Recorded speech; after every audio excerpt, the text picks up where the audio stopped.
Thank you, Madam Speaker. On behalf of Dr Woodruff and I and all Tasmanian Greens, I strongly support this motion and extend our love and our empathy and our support to our cousins in New Zealand.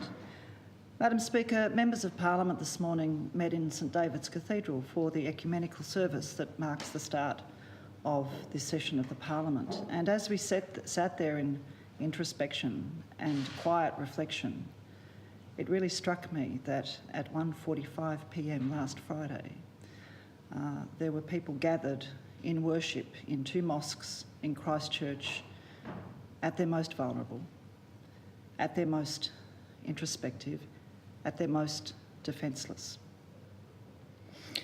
Madam Speaker, as Tasmanians, we have as the Premier and the Leader of the Opposition have remarked, we have a uniquely tragic understanding of what the people of New Zealand are going through now. We understand the pall of grief and disbelief which is hanging over that country, and we share it. Madam Speaker, I think it's really important today that we acknowledge we are talking about mothers and fathers and sons and daughters and children. And I did want to take the opportunity, Madam Speaker, to name some of the victims of last Friday's shooting. Naeem Rashid was one of the 50 victims of the Christchurch massacre.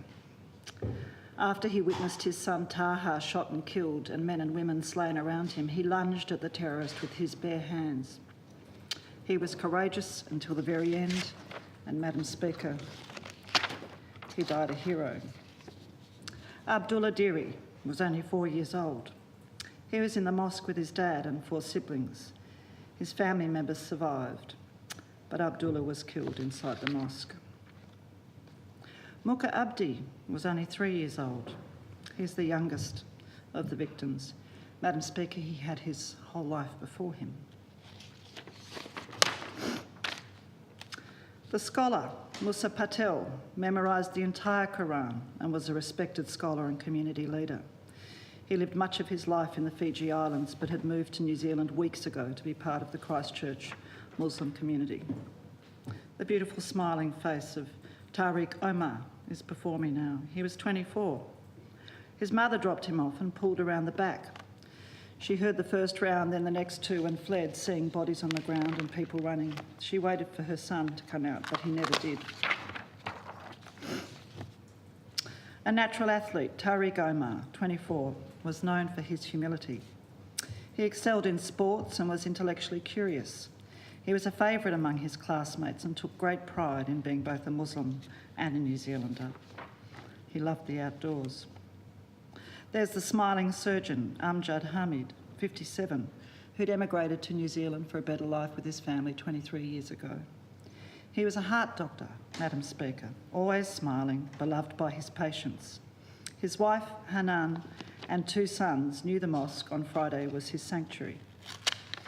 And his mum, as his sons say, is really struggling because she loved him so much, Madam Speaker.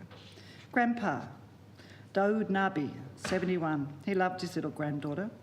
He always stood with her at the door of the Christchurch Mosque, her locked to his leg as he greeted people inside. He was the first identified victim on Friday.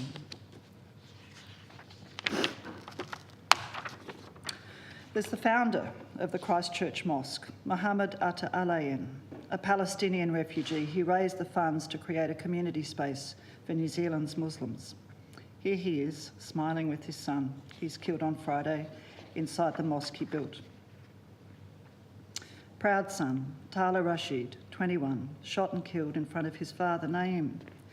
He was in college and attended Christchurch with his dad. The mosque. They prayed together and they were slain alongside each other. And Madam Speaker, story after story, the bravery of the woman Husna Ahmed, who threw herself over her husband who's in a wheelchair. Linda Armstrong, born in New Zealand, converted to Islam, a warm soul, adopted a boy from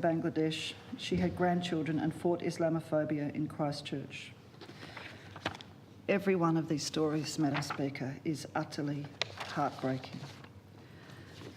It's very difficult at times like this to find the right words, Madam Speaker, and I did want to say something about language, and Ms White has touched on it.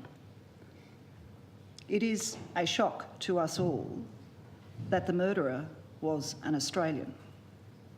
We all feel gutted and sick about that, but it's a very important opportunity for us to reflect on the kind of language that has been part of our political discourse for the past 10 or 15 years, that has contaminated our politics, that has whipped up fear, racism, xenophobia and Islamophobia, Madam Speaker.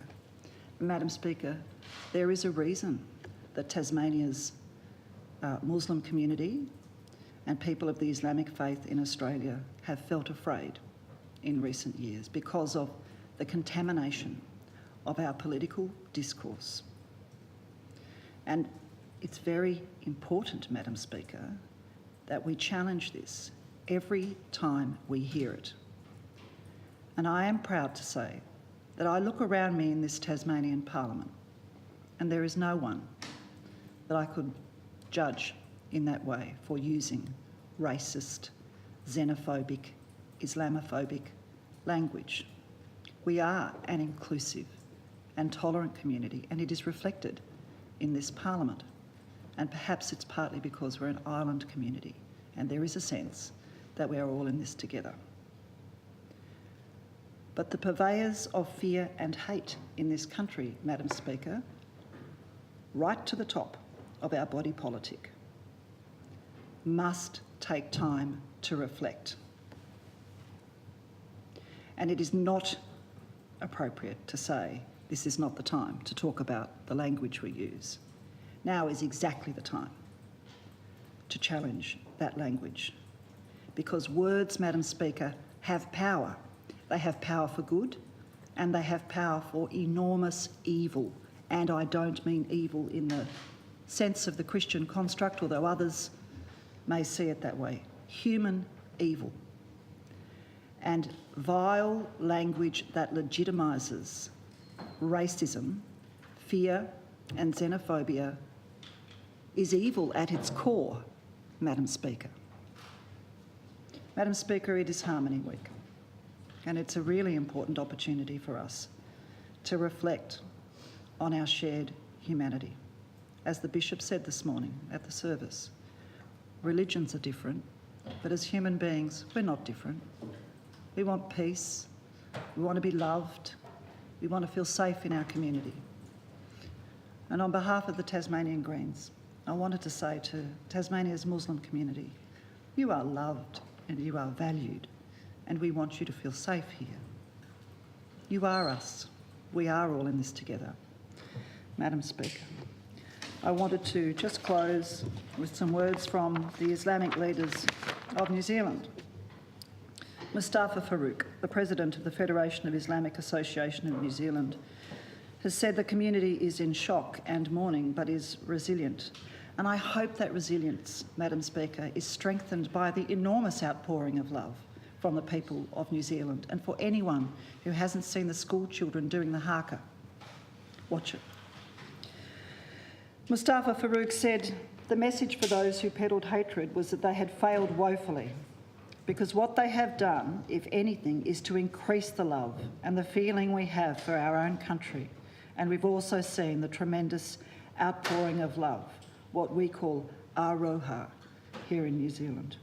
Madam Speaker, from this Tasmanian Parliament today, there is an outpouring of love for the people of New Zealand. We stand with you. We love you.